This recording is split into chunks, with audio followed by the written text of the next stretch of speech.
Hello everyone, मैं Pinky Arora story station से आप सबका स्वागत करती हूँ।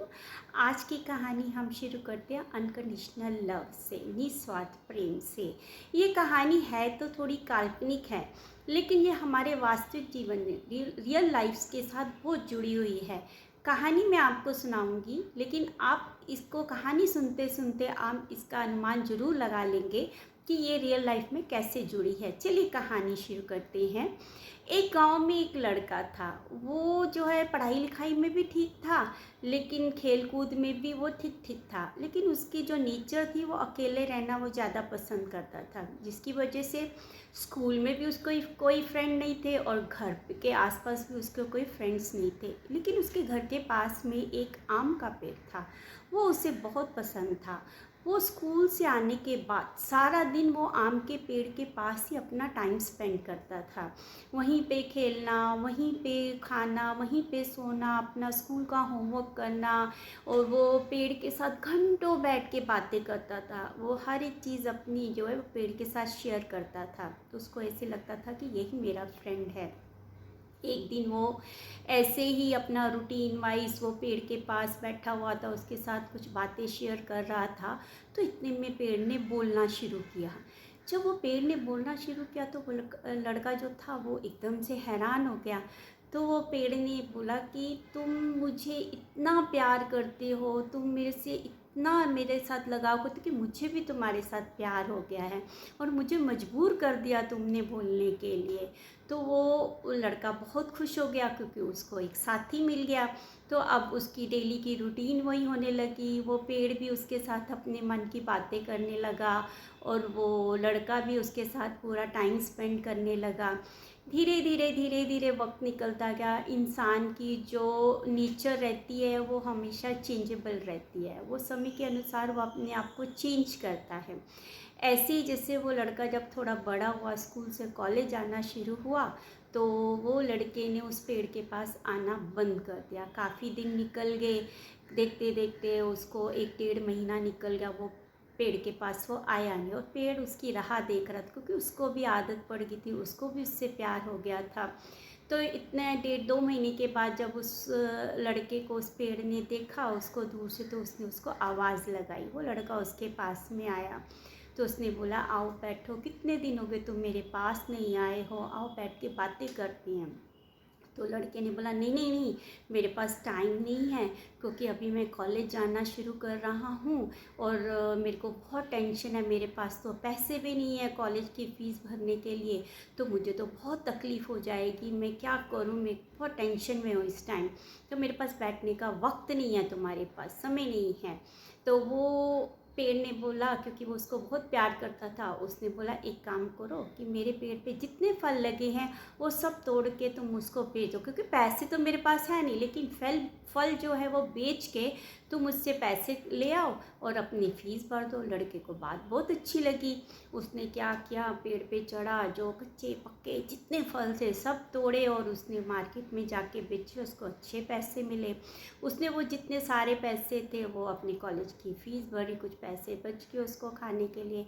फिर बहुत दिन निकल गए, करीबन 4 5 साल निकल गए। वो पेड़ के पास फिर भी ना आया। वो पेड़ जो है उसका रास्ता देखता रहा, पर वो लड़का नहीं आया। 5 1 साल के बाद में उसको फिर से वो लड़का दिखाई दिया। उसने फिर पेड़ ने उस लड़के को आवाज़ लगाई, उसको बोला, आओ मेरे पास बैठो, मेरे से बातें करो, मुझे तुम्हारी बहुत याद आती है, मुझे तुमसे बहुत बातें करनी है। तो लड़का फिर से बोला, नहीं नहीं नहीं, मेरे पास तो टाइम नहीं है, मैं नहीं बैठ सकता।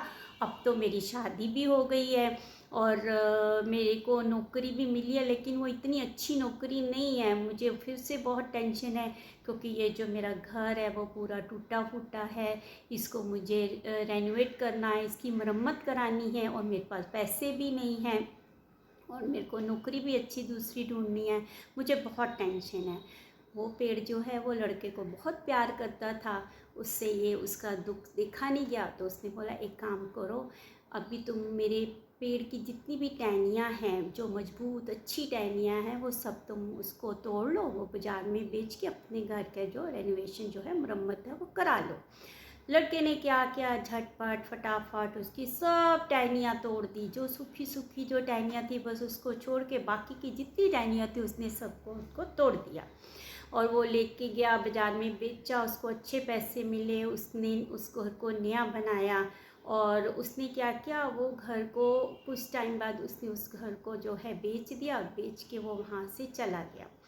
तो फिर कितने ही साल निकल गए, उस पेड़ को भी अभी उम्मीद हो गई थी कि वो अभी मेरे पास नहीं आने वाला, लेकिन वो फिर भी उसकी राह देखता रहा, उसको याद करता रहा, लेकिन वो जो लड़का था वो वापस नहीं आया। ऐसे करते करते 35-40 साल निकल गए। इतने में एक बारी क्या हुआ, एक बूढ़ा व्यक्ति जो है लकड़ी के सहारे चलता हुआ, लाठी लेके हाथ में चलता हुआ धीरे धीरे वो पेड़ के पास आ रहा था। वो पेड़ के पास जब नज़दीक पहुंचा तो उस पेड़ ने उसको पहचान लिया। देखा तो ये वही लड़का है जिसके साथ उसने, जैसे उसने उसको देखा तो उसको देखते सारी उसने पेड़ ने उस लड़के को बोला, देखो इस टाइम मेरे पास तो अभी कुछ भी नहीं बचा है, मैं तो बिल्कुल बूढ़ा हो गया हूँ, तो अभी तो मेरे कुछ भी नहीं है मेरे पास तुमको देने के लिए। तो वो लड़के ने बोला, नहीं नहीं, मुझे अभी, मेरे को तो कोई अभी इच्छा भी नहीं रह गई है किसी भी चीज़ की, मुझे सिर्फ तुम्हारे साथ बैठना है, बातें करनी है, तुमसे बातें सुननी है, मुझे अपनी बातें करनी है। तो उसने फटाफट उस पेड़ को ऐसे हग किया, उसको प्यार किया, उससे जैसे ही बातें करनी शुरू की उसकी आंखों में से पानी बहना शुरू हो गया, आंसू बहने शुरू हो गए। तो पेड़ का तना भी धीरे धीरे गीला होना शुरू हो गया और वो गिर गया पेड़। तो वो लड़के को बहुत पछतावा हुआ कि जिसने मुझे इतना संभाला, आज उसने मेरे से थोड़ा टाइम मांगा और मैंने नहीं दिया। ऐसे ही जो हमारे जो माँ बाप जो होते हैं वो ये इस पेड़ के समान ही होते हैं। वो जीवन भर हम सबको, जो हमारे बच्चों को, अपने बच्चों को वो क्या करते हैं, जीवन भर अपना वक्त देते हैं, अपना पैसा देते हैं, अपना तन मन सब अपने बच्चों पे निछावर करते हैं। वो उनको सेट करते हैं, उनको बड़ा करते हैं, उनको इस लायक बनाते हैं कि वो जीवन में अपने एक अच्छी जगह बना सके। और जब बच्चे बड़े हो जाते हैं, पेरेंट्स जो हैं वो सिर्फ उनसे अपना टाइम मांगते हैं, उनसे और कुछ नहीं मांगते हैं। लेकिन जो बच्चे होते हैं ना, वो टाइम नहीं देते हैं उनको, उनके सुख दुख को सुनते नहीं हैं, टाइम नहीं देते हैं। तो माँ बाप जो होते हैं वो धीरे धीरे जो हैं, जब हमारी जीवन से निकल जाते हैं तो फिर हमको पछतावा होता है कि हमने ऐसा क्यों किया, उनको टाइम क्यों, वो हमसे मांगते क्या थे। हम कितना भी कमा लें, कितना भी हमारे पास पैसा हो जाए, लेकिन उनका खजाना जो है, जो हमारा वक्त है, जो हम उनको टाइम देते हैं, उनके लिए वो सबसे बड़ा खजाना है, सबसे बड़े धनवान वो अपने आप को कहलाते हैं। और जब हम उनके पास बैठ के बातें करते हैं, अगर हम उनको टाइम देते हैं, तो उनके अंदर से जो दुख, जो तकलीफ़ें हैं वो अपने आप झड़नी शुरू हो जाती हैं, निकलनी शुरू हो जाती है। उनको जो हेल्दी लाइफ मिलनी शुरू हो, उनके अंदर एक जीने की उमंग आ जाती है। तो मेरी ये रिक्वेस्ट है कि आप कितने भी बिज़ी हो, लेकिन अपने बुज़ुर्गों के साथ आप अपना टाइम ज़रूर स्पेंड किया कीजिए। उनको सिर्फ आपका टाइम चाहिए, आपके साथ बैठ के 2 वक्त की बातें करनी चाहिए उनको, और कुछ नहीं चाहिए। क्योंकि उनके जाने के बाद आप क्या करोगे, आपको पछतावा होगा। वो पछतावा अपने मन में मत रखिए, उल्टा आप उनको टाइम दीजिए। कहते हैं ना, पेड़ के सूखे पीले पत्तों को मत तोड़ो, एक दिन ये खुद ही झड़ जाएंगे। पास बैठो, बातें करो, एक दिन ये खुद ही चुप हो जाएंगे। खिला दो इनको इनकी पसंद का खाना, देखना श्राद्ध में ये खाने नहीं आएंगे, ये खाने नहीं आएंगे। पेड़ के सूखे पत्तों को मत तोड़ो, एक दिन ये खुद ही झड़ जाएंगे। आई होप आपको कहानी पसंद आई होगी, तो आप इसको लाइक, सब्सक्राइब और शेयर ज़रूर कीजिए, ताकि एक नई कहानी के साथ हम सब एक दूसरे के साथ जुड़े। Thank you so much.